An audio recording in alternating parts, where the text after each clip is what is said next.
Hi, everybody. Hello. See, I never know. I'm going to go this way. We got to go this way a little bit. Move the camera a little bit. How are you? Happy October. It's fall. I'm so excited about this discussion It's a today. good topic. It's a really good topic. It's meaty. The only thing I don't have right now is a pen. I'll get you a pen. Okay. I've got a gazillion of them in my purse.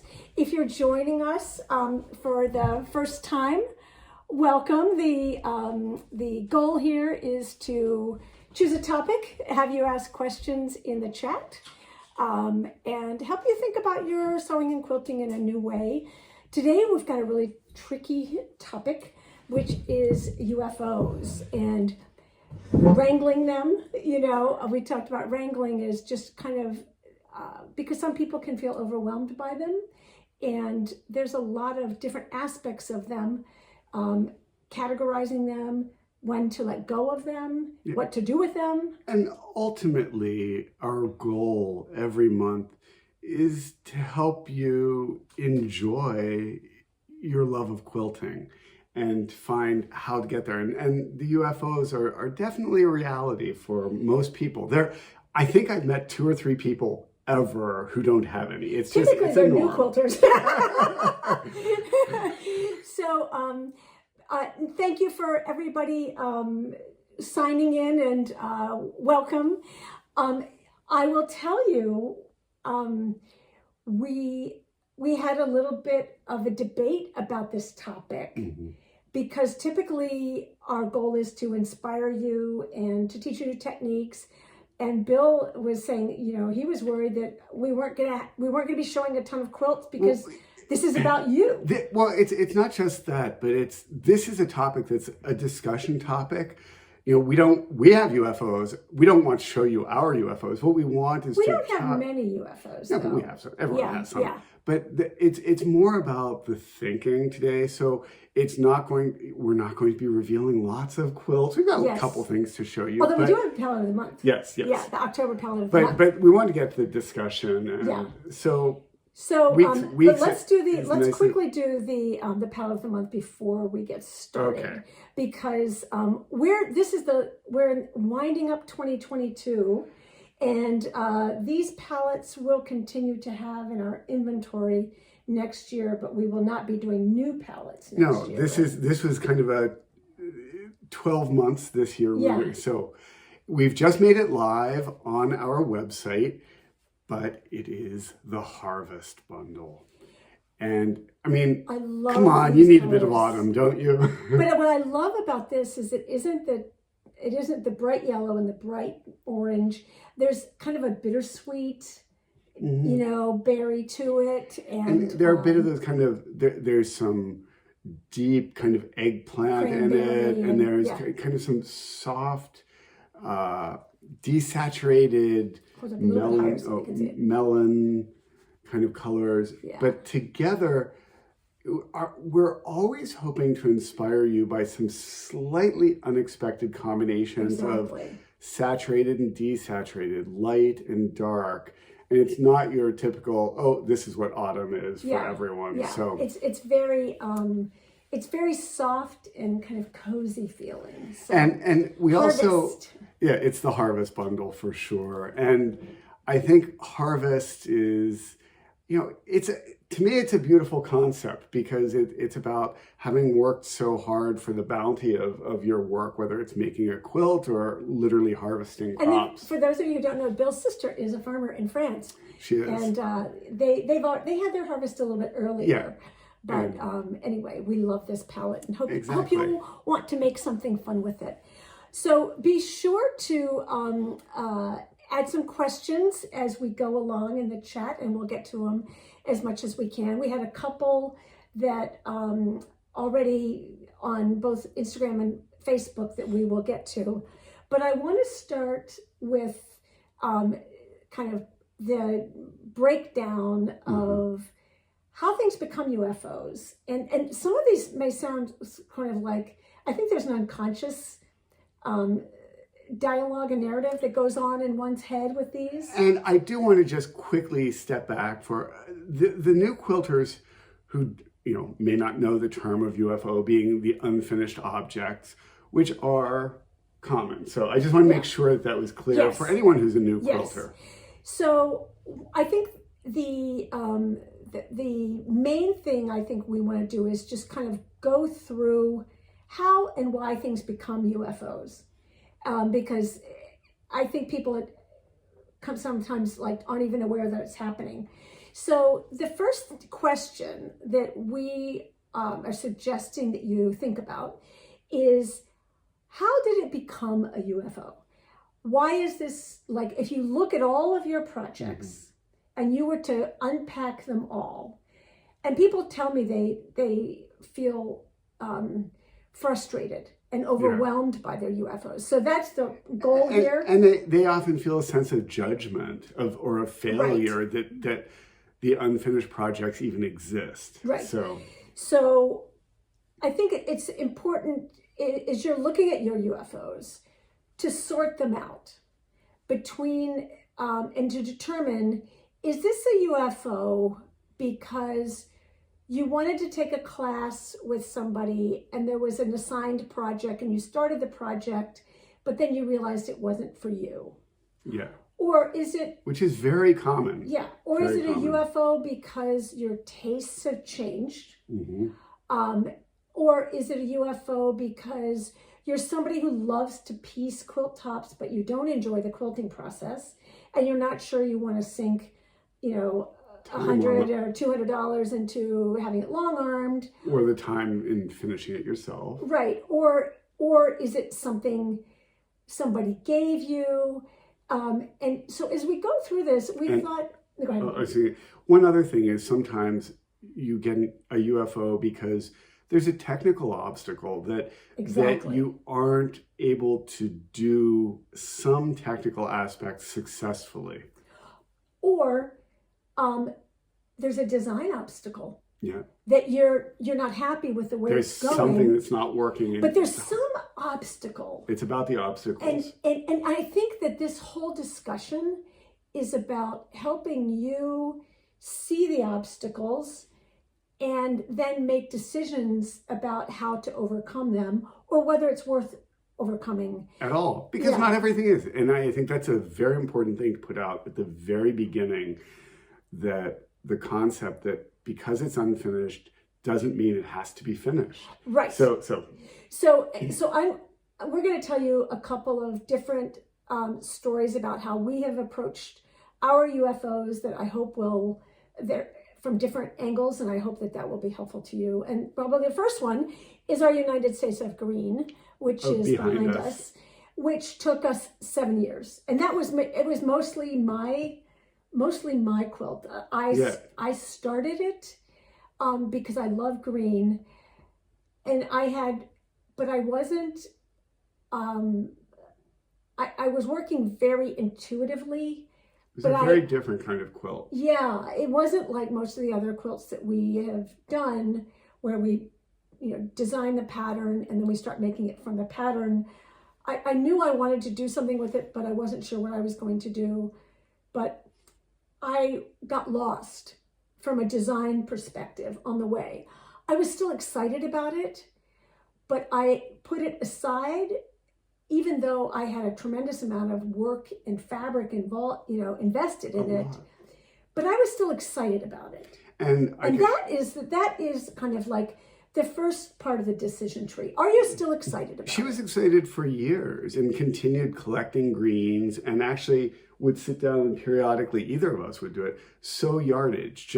We had created striped yardage of the lighter and darker bands, and weeks just kept sewing and sewing and sewing, but not knowing. Periodically. Yeah. You do it, set it aside, come back to it a year later, a month later. But then, about 6 years ago, I had a new way of thinking about it, and I actually went and ripped out some of the seams and reorganized it, and we worked on it together, and we finished it. But the critical part of this here, though, is that I was excited about it and I wanted to finish it. And so the first thing that you want to think of if you're looking at trying to wrangle your UFOs is, am I excited about it? Do I want to finish this? Mm-hmm. Now, do you want to talk about your So the reclaimed? Yeah.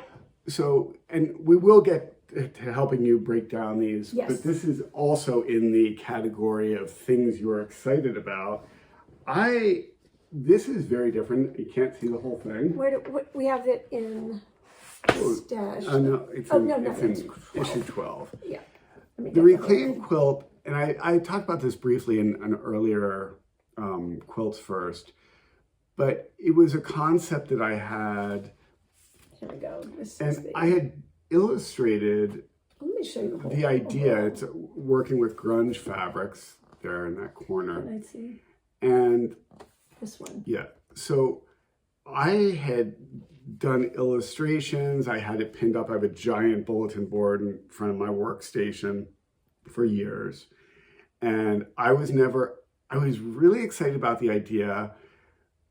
Weeks she was encouraging about the idea, but kind of, we're honest critics of each other and basically saying there's too much going on. And it needed to be edited. It needed to be edited. And I agreed. So to me, it was taking up a lot of headspace because I was excited about the concept, but I knew the way I had designed it was not going to work. But it just took a lot of percolating, way more years than I ever would have expected.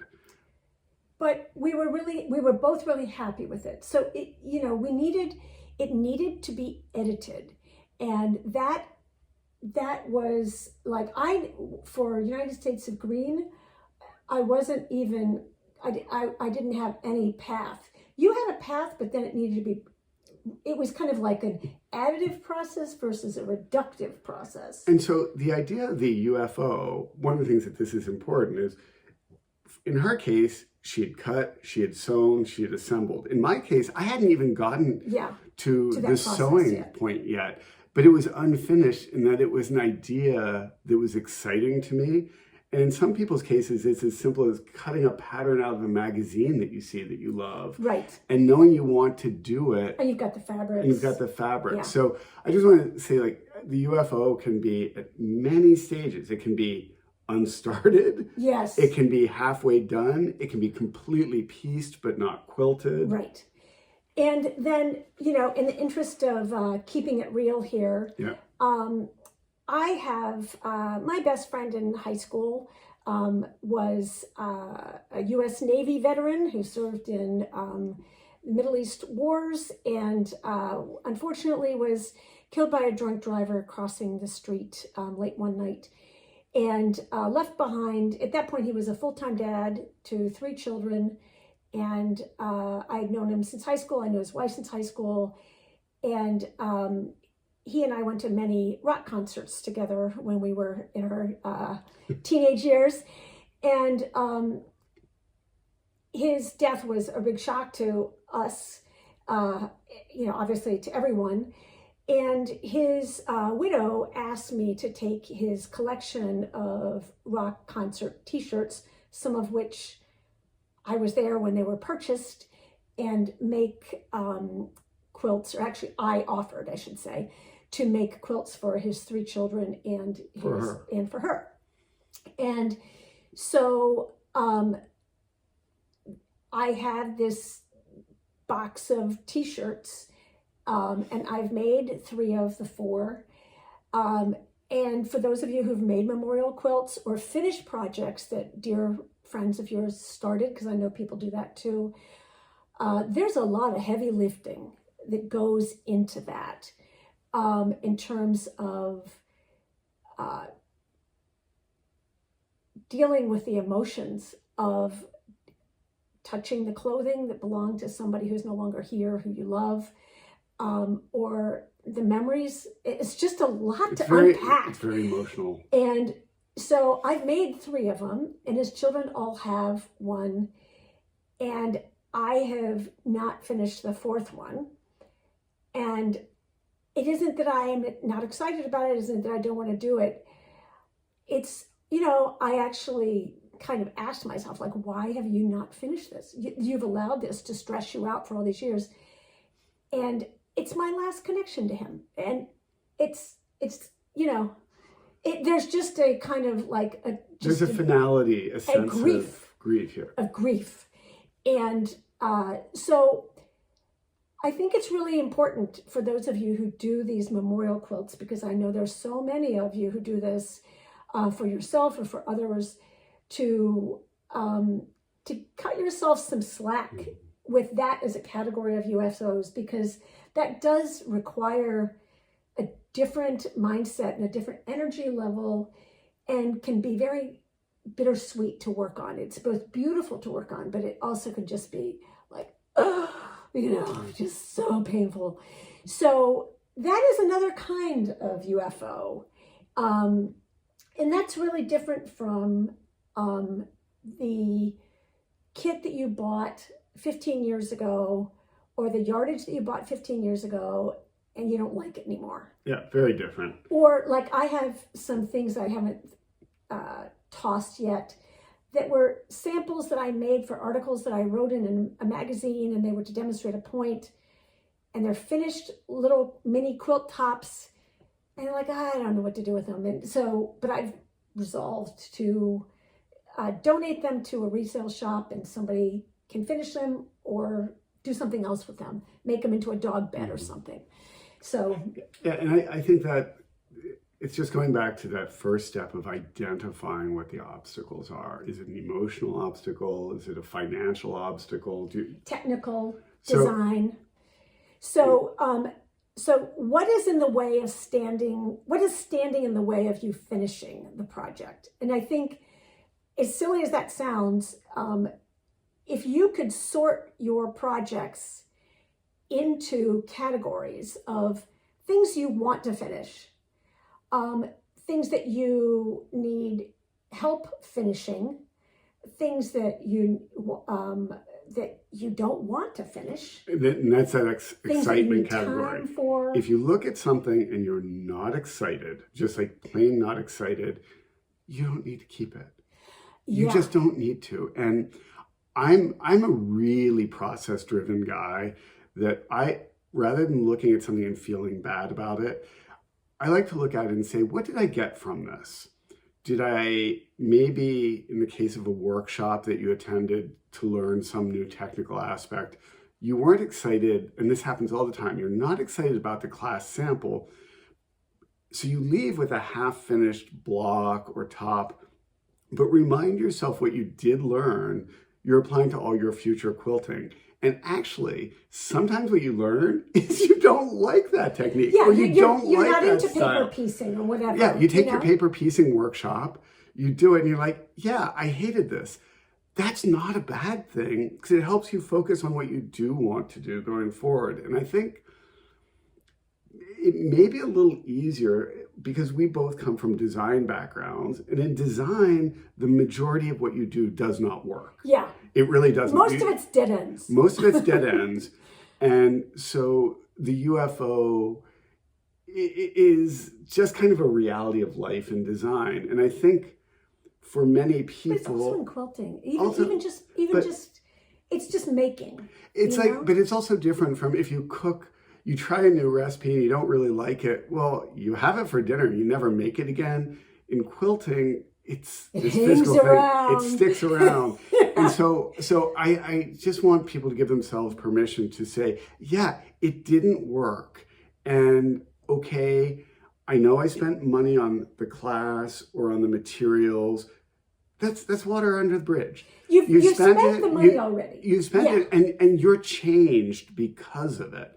You might say, all right, I thought I liked purple. I don't like purple. I'm not buying it next time. Yeah. Or it's, I took the class. So I think it dredges up a lot of the same emotions and psychology that stash does for people. Yeah, where it gets overwhelmed. And I think that one of the things that I would like you to take away from this is that I think there is among quilters a kind of universal ethos that you paid for something and you have to use it. And that it's about you purchased the fabric. And you don't have to use it. And that purchase at some point gave you some kind of pleasure, some kind of excitement, unless you're one of these people who inherited somebody else's stash, and that's a whole different discussion, but related. But just because you have invested something, whether it's time or money or skill or whatever, in a project, does not mean that it doesn't have any value unless you finish it.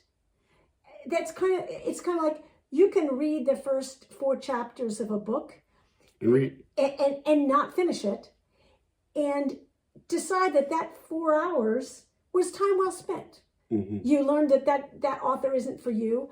It's not a waste. Even if it feels like it was a waste of money, it was entertainment for you. It's at that point, it brought you pleasure like going out to dinner would have, And I think if you don't try things, you got to kind of put yourself out there. And this is a reminder that not everything works. Just as I think the example of reading the first few chapters of a book, I know so many people who feel incredibly guilty if they don't finish a book. And I used to be one of those people years ago. And now I have no problem. Whether it's a TV series, a movie, a book, if it's not working for me, you don't need to finish it. No, don't. No,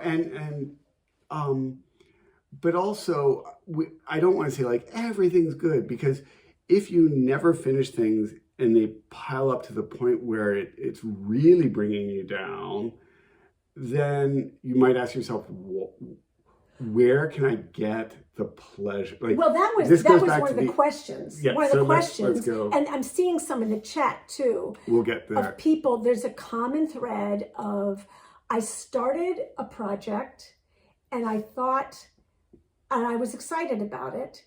And then in the midst of doing that project, I saw another project and I got excited about that. So I stopped, and that pattern continues. And that's how they have, one woman yesterday was telling me that she had 30 UFOs. So, and I guess I think that this is the time where you stand back and you say, why am I doing that? And what can I learn? So is the barrier that I have a short attention span and maybe I should just make small things? Or do I really not want to make quilts? Do I just want to kind of sew small things and then be done with it? And just, or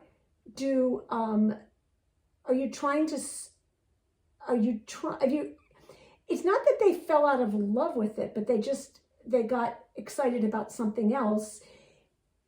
And do you take a breath and say, I'm going to set that aside and not start something because the stress, to just be honest with yourself, do you have the bandwidth, in your stash, in your budget, in your time to start something else? Or will what might seem like a pleasure might end up feeling bad if you have a pile up of UFOs. Yeah, and I think I saw in the chat, and I hear when I visit guilds, people doing kind of the New Year's resolution, this year I'm going to finish all my UFOs before doing anything else. And I think sometimes the extremes of all or nothing. It's like a crash diet. It's like a crash diet. And I totally, like, that is telling you that it's bringing you down. But I think being a little more forgiving with yourself and saying, this year I'm going to finish at least 2 of those UFOs. Or I'm going to alternate. I'm going to finish one and then I'm going to do something else. Because you might realize that the excitement of something new really is important to you. Or you might realize that you really don't want to finish those UFOs. Yeah. That you just actually love piecing. Yeah. Some people just, I always say one of my problems is I love to make things. I'm restless. I love creating, but I often don't want the stuff I make. Yeah. And so I know plenty of quilters who are like this, who may have the financial ability to keep quilting. And so they are happy to make baby gifts for their dentist's daughter's newborn, or it's just like, there are these extremely generous quilters who just want to make, and have the ability to do that. And so they give everything away. And those people, I mean, it's wonderful.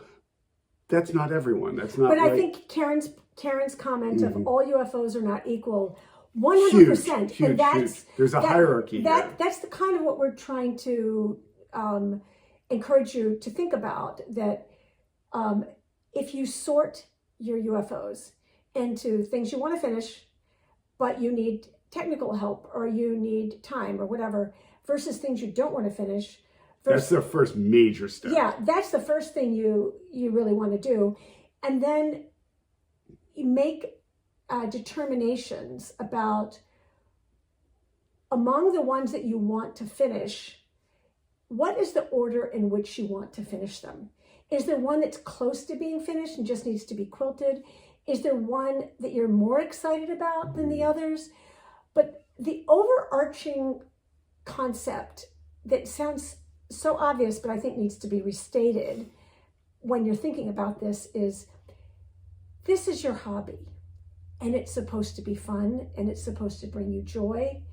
And if there are things that are in your sewing room, are in your UFO pile that do not bring you joy, and that are only there because you haven't wanted, you feel obligated somehow to finish them, or that you feel somehow that it's a waste if you don't finish them or whatever, I'm offering you another way of thinking about it, which is that project has served its purpose. It's taught you what you needed to know, and which is that you don't want to finish it, and that life is too short to work on quilts that you're not excited about. And I do think, because quilts are physical things and take up space, that makes the UFO even, it has a larger impact, because most people have limited storage and space. And as you fill it up with things you don't like or aren't excited about, two things happen. One, you see them all the time. And they are just a reminder. They're depressing. They're depressing. Yeah. The other thing is they take away from the space that would allow you to do other work in a more enjoyable fashion. Opportunity cost, they call it. Opportunity cost, yes. It's the opportunity cost of the UFO. So we had,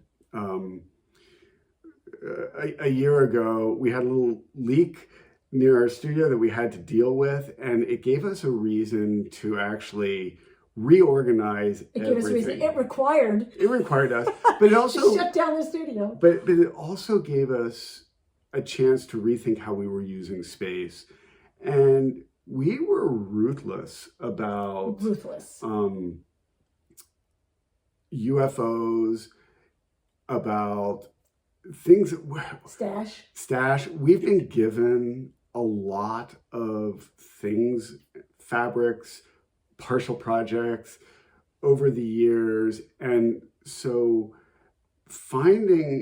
you can't always find the perfect home for everything, but we're fortunate that there's a good resale shop near us that sells fabric. I mean, last week we gave them 50 yards of beautiful cotton velvet and another 20 yards of raw silks that were stunning. And we realized we had been given them all by a manufacturer, and we sat there. We don't want to sew with velvet. It seemed so valuable, and so like something we would never go out and buy, but it just had this value, so we couldn't get rid of it. It was beautiful. It was gorgeous. Yeah. So we finally realized, hey, we're giving it the resale shop.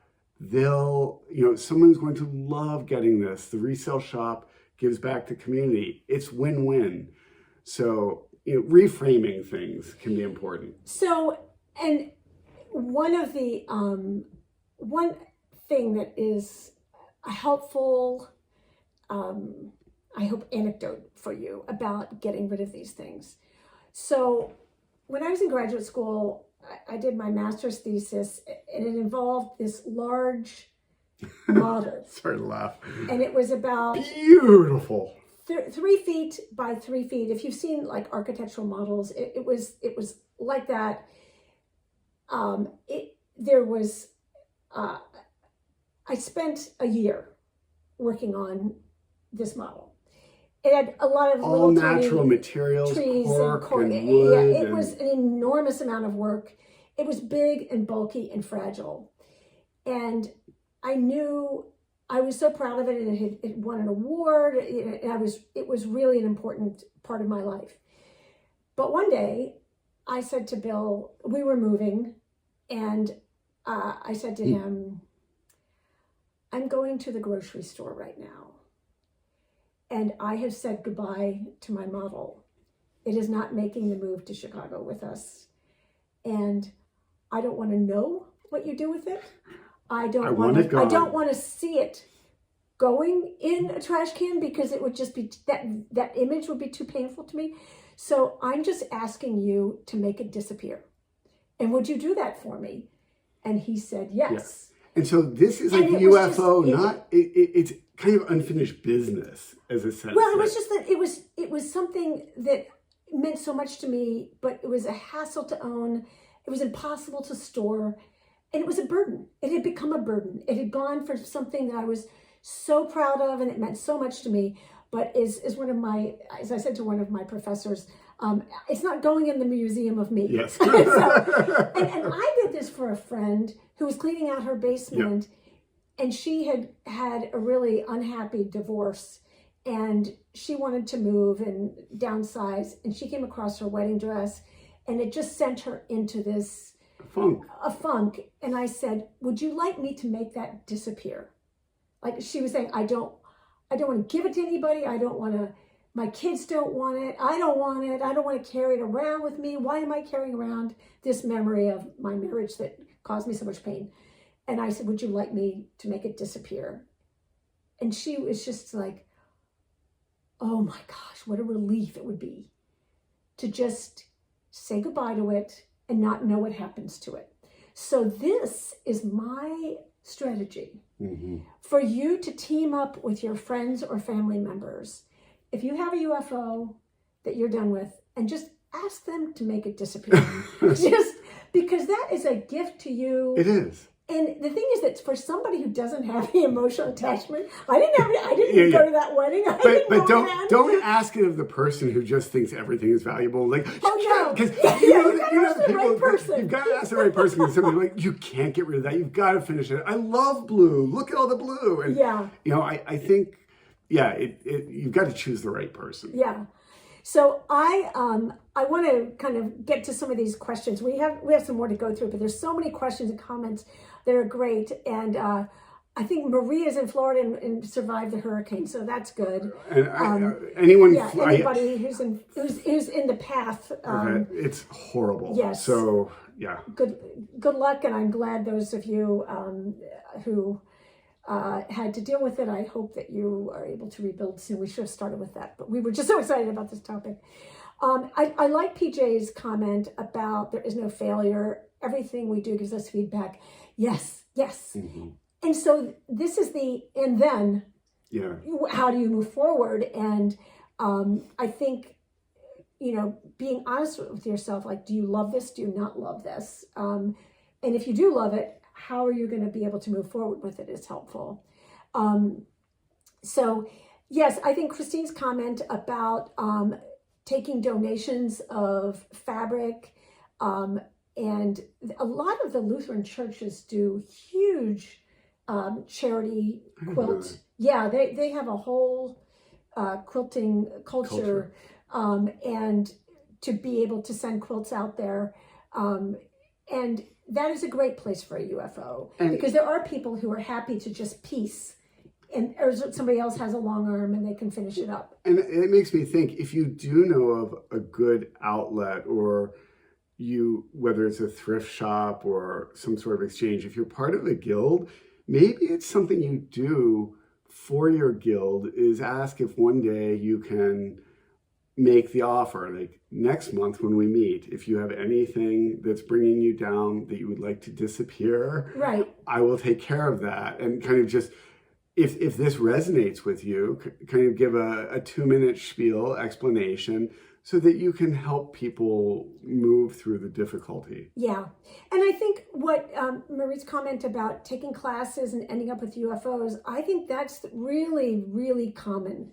I think a lot of people take the class because they want to take the class, because there's a social part of it and it's interesting and they're going to learn something new, but they don't necessarily want to finish the project. And well, yeah, and I think it's just, again, for some people it's very easy to say, I'm taking the class to learn a technique, period. And I'm not, or I'm taking the class because my friends are, and I'd love to have company this weekend and it will be pleasurable.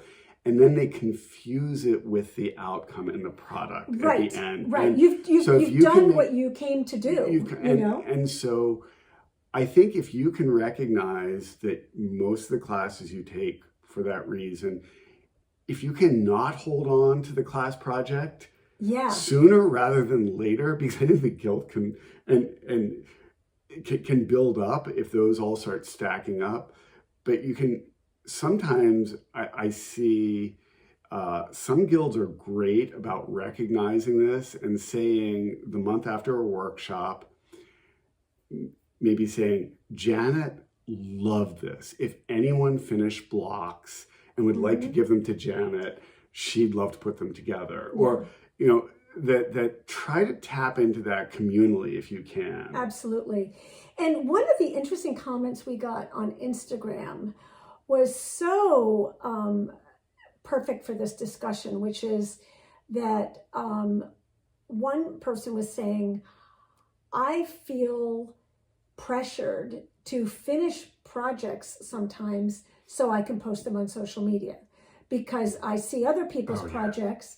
And I think the social media component about this is, and also show and tell at guilds. There is a, because, you know, we've been to hundreds of guilds, and there can be a culture on social media and in guilds of she who finishes the most quilt or he who finishes the most quilts wins. And it becomes sort of a competitive identity thing of wanting to be known for certain quilts or wanting to feel that you need to show people your skills or... And we're not saying don't show off what you've done, because if someone loves to quilt a lot and has 5 quilts to show at a show and tell, that's wonderful. We're just saying if you're the person who only is able to finish 1 a year and show that, don't feel bad that someone else did 5. Feel good for what you are able to do, because I think it can turn into a sense of judgment when that's not good. It can turn, you know, this person was saying, you know, she starts a lot because she wants to be able to show these quilts on her social media pages, and then she ends up with a bunch of UFOs because she has a bigger appetite for wanting to show them on her social media pages than she realistically has in terms of time, I'm guessing, to be able to finish them. And, you know, I think a lot of this is just kind of understanding what motivates us and what, you know, where the obstacles are in our own lives in terms of, you know, do you have a demanding job? Do you have an ill family member? Do you have small children at home that, you know, you don't have that availability right now to finish single thing, but feel good about the ones that you've finished. And also, you know, it'll be there. I'm going to say also, please share little successes, little pleasures. Absolutely. Maybe you just made a block. Maybe you pulled together fabrics and the palette excites you. I think there is a pressure to show finished things that isn't, that's a tiny part to me of quilting. It's not realistic. it's not only is it not realistic. I mean, it's great to share what's finished, but I think people love to see the process, and don't be afraid to share the struggle. Yeah. Um, we're in a little bit of a different situation because usually we're working on fabrics on quilts with fabrics that have not been released yet, and we can't show you things. We literally can't. We literally can't show you what we're working on, or we're working on, like right now, we're working on another publication, and it won't be out for several months. And we know from experience, and 23 years of experience, that people will get frustrated if we show them something that they can't immediately. Yeah, if the pattern isn't ready. Or the fabric isn't available. But one of the things that I think is, I just kind of like want to pull back the curtain of the Wizard of Oz,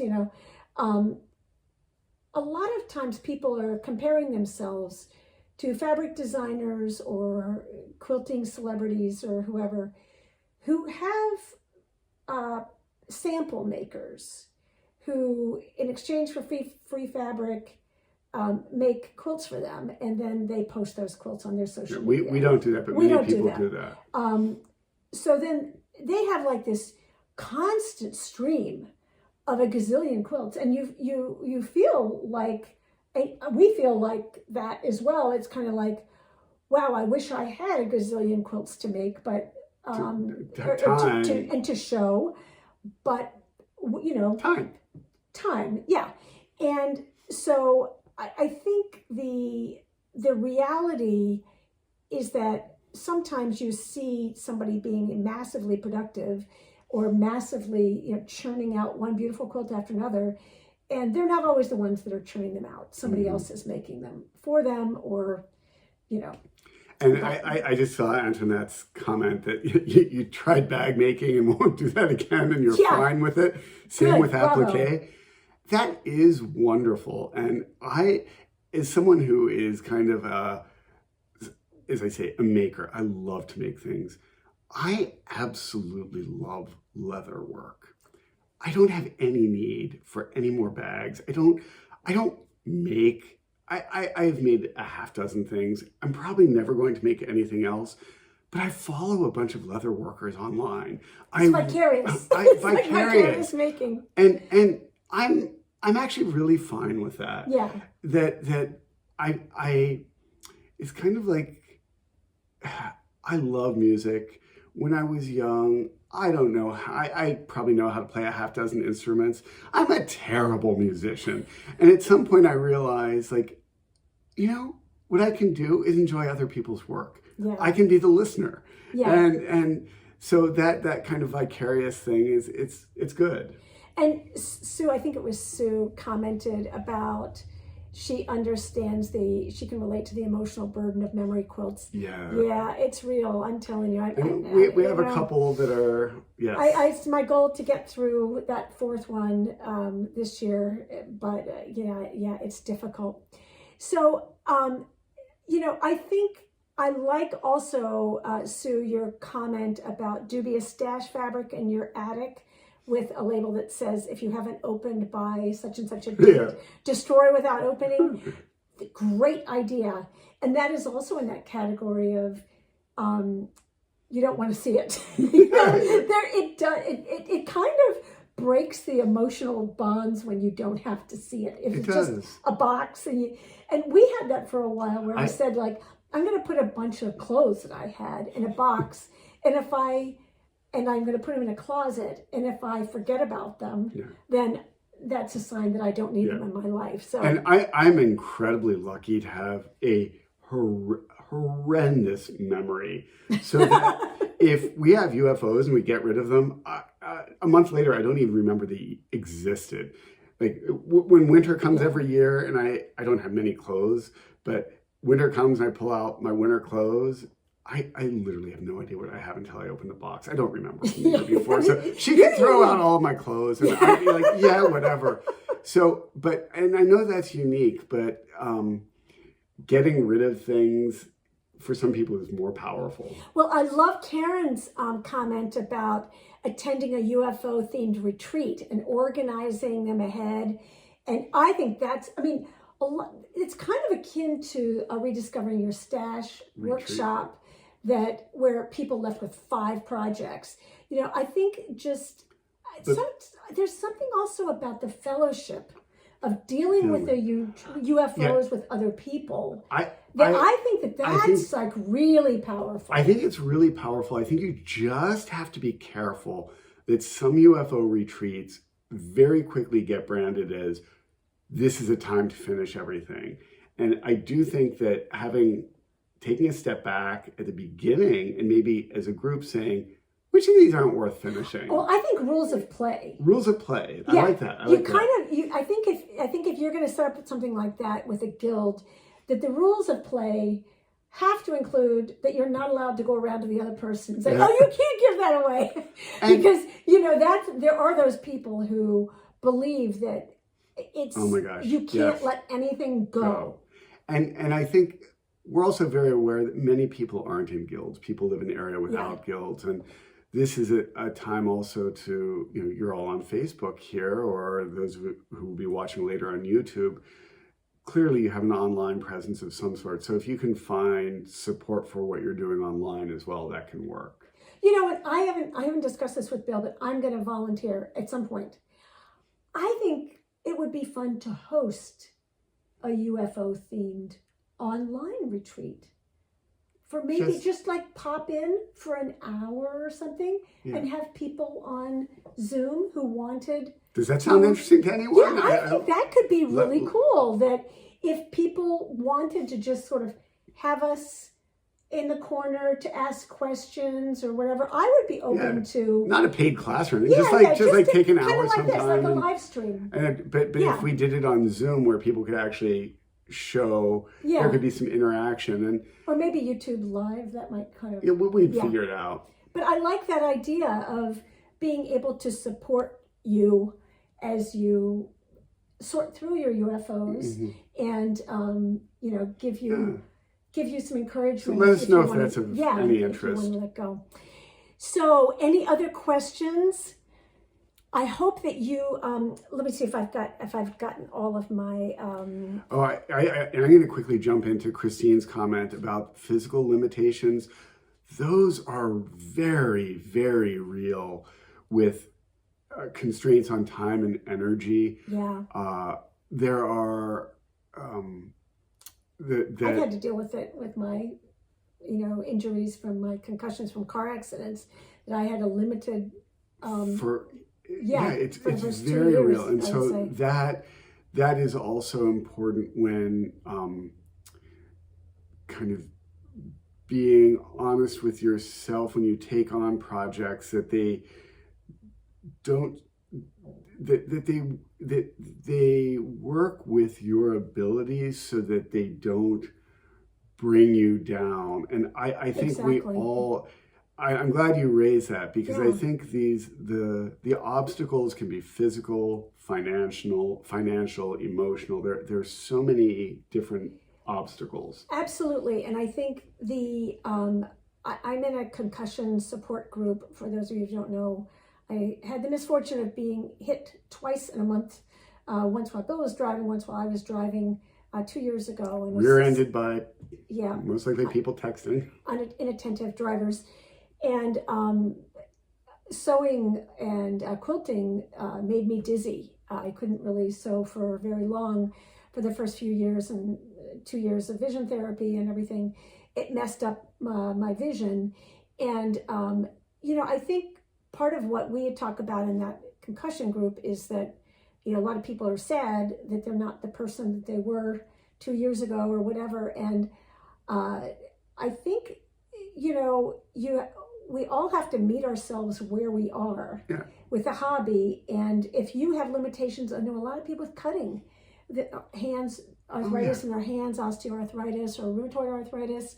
And so, reevaluating your UFO is, again, sorted out into something, well, maybe I can only work on that X number of hours, if that takes a skill, if you started hand quilting something and then, the hand quilting bothers your hands. I'm actually glad you bring up hand quilting because this goes to both physical and time limitations. And I think we mentioned once before that the first quilt that we worked on together, we hand quilted 30% of it. And then it went into a UFO bin. It did. For what? How many years? 15 years? 15 years. Something like that. We rediscovered it and we're like, you know what? That is not worth another moment of hand quilting, but it's still an interesting quilt. Well, we were parents by then, and it's and just we like, actually put it on our long arm and we machine quilted the other 2/3 and did this hybrid. And it was kind of cool. And then totally usable. And who cares? It's a picnic blanket, at this point. So, and we still have all the great memories of it. It was a scrappy quilt, so we still get to enjoy the fabric. Exactly. So a lot of people are excited about the idea of the virtual UFO all right. retreat. We're going to figure that out. That sounds like a good winter. Yes, exactly. A good winter, maybe a New Year's kind of thing is to we'll look at our schedule and figure that out. Yeah, but I would like to be able to kind of offer that support because I think that it would be a positive thing to help people, just to have support. Yeah, and honestly, it's fun. It's a community. Yeah, there's somebody I know was talking about the different types of friends you need in life, and one of the friends you need in life is the one who will accompany you on difficult tasks. And I've always thought I enjoy being that person. You're really because good at I feel like that's really one of the definitions, showing up when it's uncomfortable or whatever.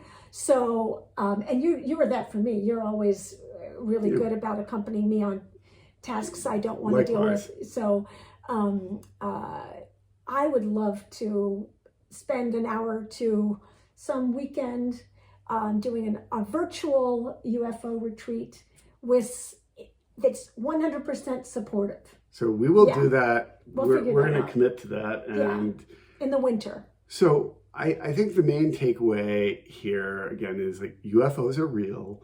UFOs are very real. Yeah. And they try to identify what you've gotten out of the process. And as Week said early on, figure out which are worth pursuing and which have served their purpose, and move forward. We all want to enjoy this. But I think more than anything, a project it is either inspiring or it's a burden. There isn't much middle ground. And I hadn't thought of that before. For me, I hate to kind of just bluntly say that, but either it's bringing you joy and and when you look at it, you feel like, oh, I can't wait to work on that. Or you think like, oh, I can't believe I haven't done that yet. The only in between is when it's a project for someone. There's a baby shower, there's a wedding, there's a memory that's different. But that's a little different. But in terms of just personal projects, I think you're right. Things kind of go into two piles pretty easily. Yeah. So I hope that this is kind of a different discussion that we normally have, but I hope it has been helpful to you as we're ending the year. I have in past years on social media encouraged people to finish strong, that everybody thinks about New Year's resolutions, but I think finishing the year in a really positive way. It sets the stage for... Yeah, it actually kind of gets the jumps. So let's finish the year strong and work toward removing those obstacles that we have set in place for ourselves so we can enjoy our quilting. So, wishing any of you who are struggling with a hurricane strength and perseverance, because it's going to be a long road, we know. Yeah. And, we will see you in another month. Once again, I hope the harvest colors... The harvest is good too. They look really good with the green. Oh, they do. Me. And actually my shirt too. Oh, yeah. It's interesting, whenever we do a palette of the month, we look at it with previous palettes because it surprises us. Well, we don't want to do... We don't not just because we don't want to duplicate, but like sometimes we have it pulled out and you see it next to like our Paradise bundle, which was bright. They were beautiful together. Yeah. So anyway, this is up on our website, and just have another good month, we hope. Yeah. And let us know, as always, if there's something on your mind that you'd like us to address in the future. Yeah, because this came up because of a conversation that, on social media. And, I thought like, oh, clearly we've hit on something here that we haven't talked about. So we will see you November 1st. Great. Same back channel. Take care, everyone. Enjoy the rest of your afternoon. Bye-bye.